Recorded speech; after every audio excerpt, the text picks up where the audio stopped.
කොටසක් බලමු මේ මානෙල් කියන්න 17 ඉඳන් 18 19 පද ටික. ජේසුස් වහන්සේ තුන්වෙනි වර තමන් මරණය ගැන කලින් කීම. යේසුස් වහන්සේ යෙරුසලමට යන කල ගෝලයන් 12 දෙනා වෙන් කොටගෙන මගදී ඔවුන්ට කතා කොට අපි යෙරුසලමට යමුය. මනුෂ්‍ය පුත්‍රයා නායක පූජකයන්ටත් ලියන්නන්ටත් පාවා දෙනු ලබන්නේය. ඔහුද ඔහු මරණයට නියම කොට කවටකම් කිරීමටත් කැලීමටත් කුරුසි එන ගැසීමටත් අන්‍ය ජාතීන්ට පාවා දෙන්නෝය. නමුත් තුන්වෙනිදා ඔහු නැගිටිනු ලබන්නෝයයි කීසේක. එතන ෆාස්ට් කියන්නේ ජේසුස් වහන්සේ දැන් එකපාරක් කිව්වා මරණය ගැන කලින් කිව්වා, දෙවෙනි පාරක් කිව්වා, දැන් තුන්වෙනි පාරත් මෙතන කියනවා මම තමන්ගේ මරණය ගැන කලින් කියනවා. එතන කියන්නේ ජේසුස් වහන්සේ යෙරුසලමට යන කල ගෝලයන් 12 දෙනා වෙන් කොටගෙන මඟදී ඔවුන්ට කතා කළා. ඒ කියන්නේ දැන් ජේසුස් වහන්සේ ගෝලයන් 12 දෙනාත් එක්ක යෙරුසලමට යනවා. ඒ යනකොට මේ 12 දෙනා වෙන් කොටගෙන මඟදී ඔවුන්ට කතා කරනවා. අතර මඟදී ඔවුන්ට කතා කළා කියනවා අපි යෙරුසලමට යමුය. එතකොට යෙරුසලමට යන ගමන් තමයි මේ කතාව කියන්නේ. අපි යෙරුසලමට යමුව. මනුෂ්‍ය පුත්‍රයා නායක පූජකයන්ටත් ලියන්නන්ටත් පාවදරු ලබන්නේ. මනුෂ්‍ය පුත්‍රයා කියන්නේ ජේසුස් වහන්සේ තමයි මෙතන. ඒ ජේසුස් වහන්සේම තමයි මනුෂ්‍ය පුත්‍රයා කියලා තමාටම තමයි කියාගන්නේ.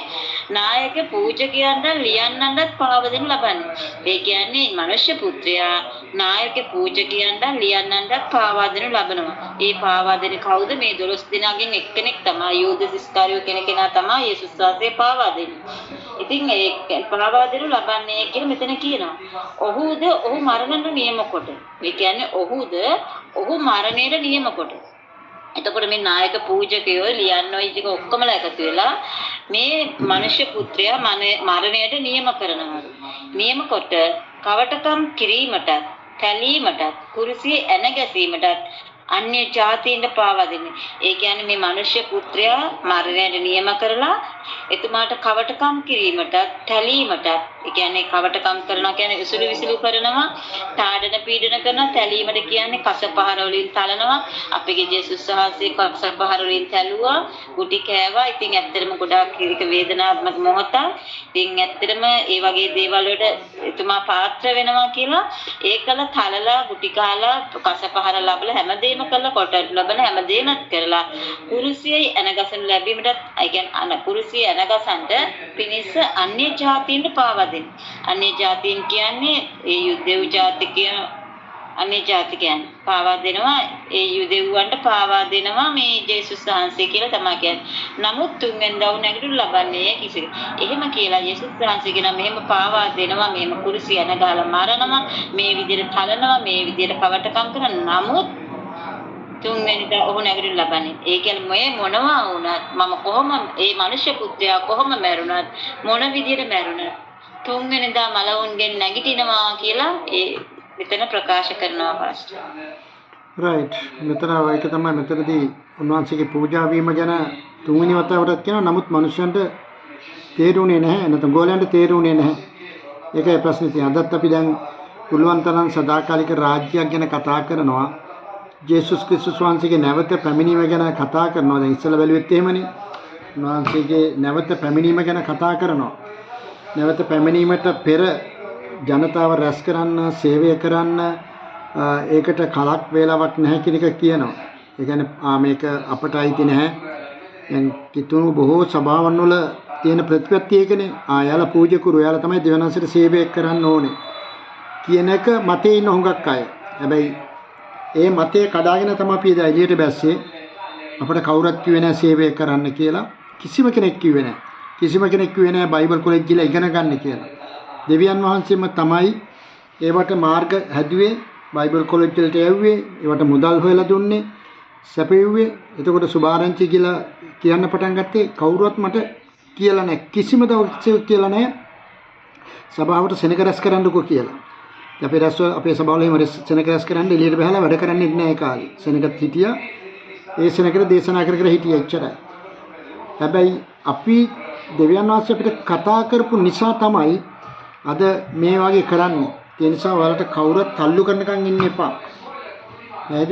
යේසුස් වහන්සේ දැන් මෙතන උන්වහන්සේගේ නැවත නැගිටීම ගැන එදා නැවත නැගිටීම නැත්නම් කුරුසපත් වීම ගැන කතා කරන්නේ.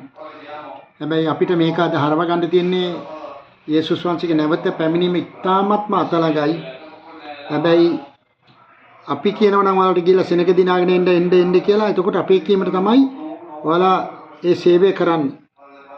හැබැයි එහෙම තමයි සභාවල ඉන්නේ ගොඩාක්.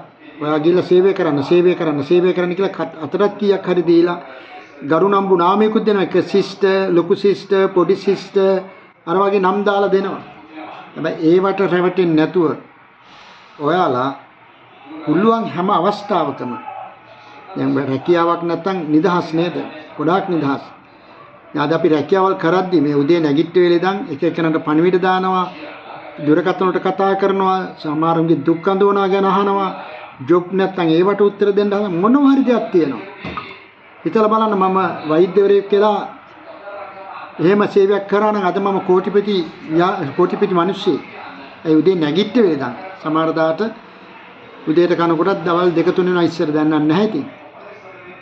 ඉතර ගත්ත ගමන් ෆෝන් එක අරන් තමයි නැගිටින්නේ. ඒතකොට කාට හරි කතා කරනවා. පාන්දර ජාමෙත් එනවා කෝල්ස්. දැන් අපි අර එච්චර බහැලා ප්‍රසිද්ධිය දේවල් කරන්නේ නැති නිසා දැන් අඩුයි. එතකොට මම වෛද්‍යවරයෙක් වෙලා ඉඳලා හිටියා නම් එහෙම නැත්නම් වෙන ලෝයර් කෙනෙක් වෙලා කවුන්සලර් කෙනෙක් වෙලා තැනක වාඩි වෙලා හිටියා නම් මට ඒව කරන්න අපිට වෛද්‍යවරු විදියට විතරයි බැරි. නමුත් කවුන්සලර් පැත්තෙන් අපිට කරන්න පුළුවන්. බිස්නස් අයිඩියාස් දෙන්න පුළුවන්. ඉතින් ඒවට මුදල් ගෙවන්න පුළුවන් මිනිසුන්ට. එහෙම නැත්නම් වෙනත් ෆැමිලි ප්‍රශ්න වලට කතා කරන කෙනෙක් වශයෙන් ඔෆිස් එකක් දාන්න ඉන්න පුළුවන්. ඒ මොනොත් මිනිස්සු වෙනවා. ඉතින් ඒ මුකුත් බලන්නේ නැතුව අද දෙවියන් වහන්සේට සේවය කරනවා. ඒ කවුරුත් කියලා නෙවෙයි මට කිසිම කෙනෙක් මේ වෙනකන් කිසිම කෙනෙක් කියලා නැහැ. ඔයා දෙවියන් වහන්සේට සේවය කරන්න ජනතාව අරන් එන්න කියලා. ඉතින් සුව කැමැත්තෙන් දෙවියන් වහන්සේ පො කැඳවලා තියෙන නිසා තමයි මේ දේ කරගෙන යන්නේ. ඉතින් ඔයාලට මේ පෙළඹීම ආවොත් තමයි හොඳ. මේ ඉගෙනීමෙන් මේ වචනේ කතා කිරීමෙන් ඔයාලට පෙළඹීමක් තියෙනවා නම් මම ගිහලා කාට හරි යේසුස් වහන්සේ ගැන කියන්න ඕනේ කියලා ඔයාලා ආශිර්වාදලා ආය වෙනවා. ආය ආශිර්වාද හොයාගෙන යන්න දෙයක් නැහැ. ඉතින් මම ඔෆිස් ගිහලා ඇවිල්ලා සමහරට 6ට 7ට ඊට පස්සේ මොන්ටේ එකක් බීලා මම කාගේ හරි ගෙදරකට යනවා. ගිහලා බයිබලෙත් තරන් ගිහලා මේ වගේ බයිබලේ තෝරලා පහදලා දීලා එදායි ධම්මත් මේක තමයි කරේ. එදායි ධම්ම. හමු වෙන හැම කෙනෙකුටම ගෙවල් වල ගිහිල්ලා හමු වෙන හැම කෙනෙකුටම බයිබලයේ අරගෙන වාඩි වෙච්ච ගමන් මේක මෙහෙමයි කියන්නේ මේ විදිහට ක්‍රියා කරන්න කියලා කිව්වා. සමහර අය නම් බීරන්ට වීණා වාදනය කළා වගේ අද සමහර අය මේකෙන් ප්‍රතිඵල අරගෙන ආශිර්වාද ලබන අය බවට පත් වෙලා තියෙනවා. ඉතින් ඒ තැනට එන්න ඔයාලා යාඥා කරන්න. කවුරුත් බල කරලා සෙනග ගේන්න කියන එකට වඩා ඔයාලා එළියට බෑලා ස්වාමීන් වහන්සේට සේවය කරන්න. සභාවකට යවන්න නැත්නම් අද කෙලින්ම අපි මේ ගෲප් වලට සම්බන්ධ කරන්න. ගෲප් එකට සම්බන්ධ කරලා එයාට උගන්වන්න පුළුවන්. මූලිකත්වය අපිට දෙන්න පුළුවන්. ඊට පස්සේ ඔයාලට පුළුවන් ඒ කණ්ඩායමක් හදාගෙන යේසුස් වහන්සේගේ ස්වාමීන් වහන්සේගේ වචනේ කතා කරන්න. කොත්තනක ඉඳලා හරි දෙවියන් වහන්සේට සේවය කරනවාද? දෙවියන් වහන්සේකට කැමති අපි අද අන්තර්ජාලයෙන් කතා කරා කියලා යේසුස් වහන්සේ අපිත් එක්ක අමනාප වෙලා නැහැ.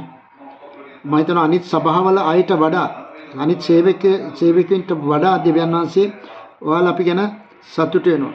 මේ ඔයාලා මධ්‍යම රාත්‍රියට කිට්ටුයි. අපි හවස් යාමේ. ඉතින් ඔයාලගේ ඔක්කොම වැඩ කටයුතු අයින් කළා නිදා ගන්න පුළුවන් වෙලාවේ, සමහර ගෙදර අස්පස් කරන්න තියෙන වෙලාවේ, යාළු මිත්‍රෙක් එක්ක කතා කරන්න තියෙන වෙලාවේ, නැත්තම් නිදිහානට යන්න තියෙන වෙලාවේ. හැබැයි ඔයාලා මේ කරන්නේ දෙවියන් වහන්සේගේ වචනේ සීමා. එතකොට ඔයාලට අපිට දෙවියන් වහන්සේ අනිවාර්යයෙන්ම ආශිර්වාද කරනවා. ඒ වගේම තමයි ඔයාලා කරන යාඥාවලට දෙවියන් වහන්සේ මහත් පිළිතුරු දෙන්නේ. ඊයේ උත්තර සහෝදරය කිව්වා වැස්සක් එකපාරට පෑවුවා වැස්සා කියලා. මම අද රත්නපුරේ එක්කනට කතා කරනකොට මං කිව්වා මෙහෙම දෙයක් වුණා අපේ සහෝදරියක් මෙහෙම කරලා ඌ පාස්සේ ඊයේ එකපාරට වැස්ස පායලා හැබැයි ආයෙ වැස්සනේ කියලා කිව්වා. මං කිව්වා බලන්න සහෝදරියක් මෙහෙම ඇවිල්ලා තියෙනවා ගෙදරට එනකන් මෙහෙම දෙයක් වෙලා තියෙනවා කිව්වා. එයා ඇත්තද හරි සතුටිනේ කියලා එයා කිව්වා. ඉතින් ඔයාලට පුළුවන් ඔයාලට දැන් ආධිපත්‍යය තමයි මේ කතා කරන්නේ. ඒ නිසා බලාගෙන නම් ඉන්න එපා. යේසුස් වහන්සේ අත්ත ළඟයි. පුළුවන් තරම් දුරකථනයෙන් හරි කාට හරි කතා කරලා යේසුස් වහන්සේව සම්බන්ධ කරන්න. ඒක තමයි උන්වහන්සේ වලින් බලාපොරොත්තු වෙන්නේ. ඒතර පරණයි කියන ලොකු නායකයෝ කියන අපි තමයි ලොකු ලොක්කෝ කියන අයට ඉස්සරලා ඔයාලට ස්වර්ගයට යන්න පුළුවන් ඇතුල් වෙන්න පුළුවන්. ඒක තමයි උන්වහන්සේ අපට මේ දවසේ දෙන බලවත් පොරොන්දුව, අද දවසේ දෙන බලවත් ආශිර්වාදය. ඒ නිසා එතන අපි යන්න උත්සාහ දරමු. හොඳයි එහෙනම් අපි